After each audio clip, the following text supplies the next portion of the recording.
UNESCO Remote Radio Week 2021. Get ready for a week devoted to helping radio stations broadcast remotely. Hi, my name is Max Graef from RadioActive Consulting. We specialise in providing equipment, training and technical assistance to community radio stations around the world. Today we're talking about the portable radio in a box setup. We're going to look at what's inside, how it works, what the benefits are and what the challenges and limitations are as well. Right, let's take a look. So this is the main box that we've got. It's an equipment rack with a mixer at the top and then a drawer down below and a little sliding shelf for a laptop to go on the top.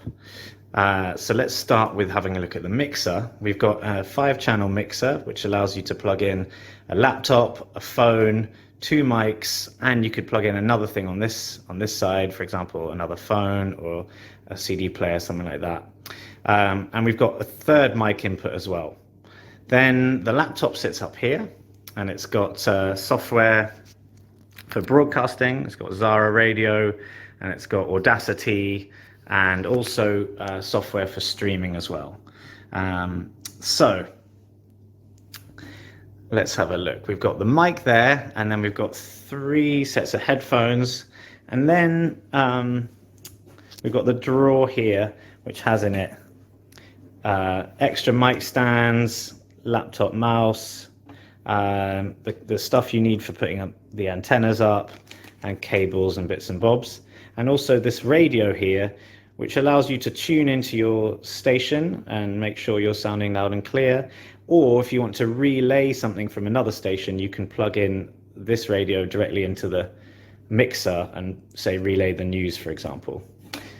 Now if we have a look round here, we've got the transmitter. This is a Lucoro 250 watt transmitter.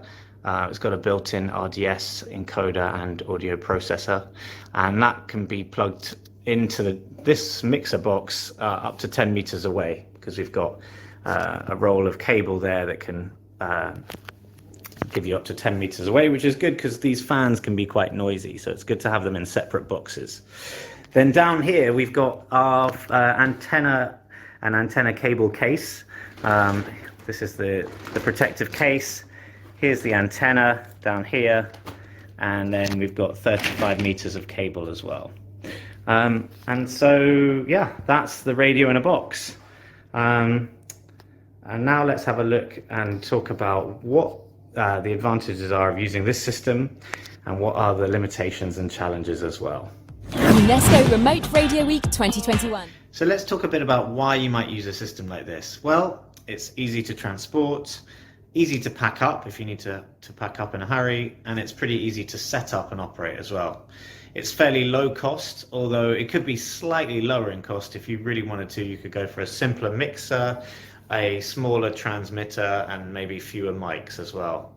What would be the minimum you'd need to set up a little portable radio station? Well, I'd say a 5-watt transmitter would be the minimum you'd want to use.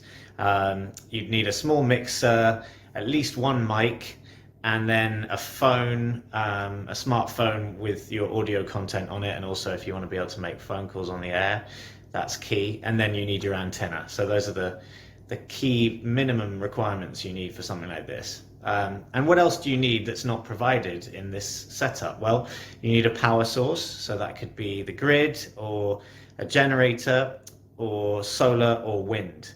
Bear in mind that if you do use a generator, I recommend using a voltage regulator or a UPS and a power conditioner to protect your kit when you turn on the generator first.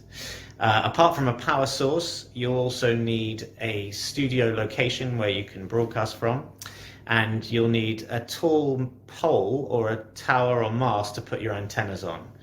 And if your studio location is not in the same place as that mast or pole, then you'll need a link, a studio to transmitter link, also known as an STL, to send the audio from your studio to the transmitter site.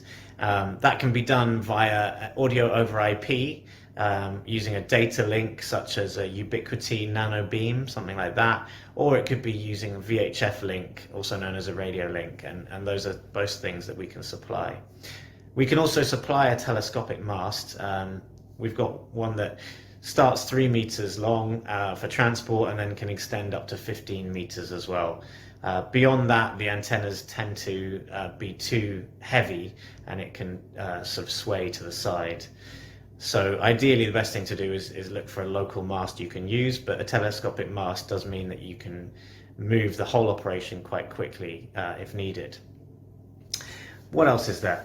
How far does it broadcast? Well, a system like this with a 250 watt transmitter, if you have your antennas 50 meters above the local terrain, say on a hill, then you should be able to reach at least 40 or 45 kilometers in all directions over flat ground. Any lower than that, well, the broadcast range will decrease as the antennas get lower and closer to the ground. So that's something to be aware of. And let's see, what are the challenges? Well, it's fairly easy to operate this system, but it still requires some technical knowledge. So that's something you can either get through us, or if you've got a local engineer that you can work with, then I recommend that, so that they can plug in the system and make sure you don't accidentally blow up the transmitter, and also to help you learn how to use the mixer and everything else. Other challenges, well, even though it's pretty easy to transport, it's still quite a hefty box, so that will require at least 2 people to carry and probably a vehicle to move the whole setup as well. If you want to produce content off air, then you will need another laptop or other device to produce that content. And if you want any more than 3 people talking at any one time, or in one radio show, then you will need more than 3 mics. So that's something else to bear in mind. That's about it for me for today. If you've got any questions, feel free to get in touch via the website radioactive.org.uk, or you can email me at max@radioactive.org.uk.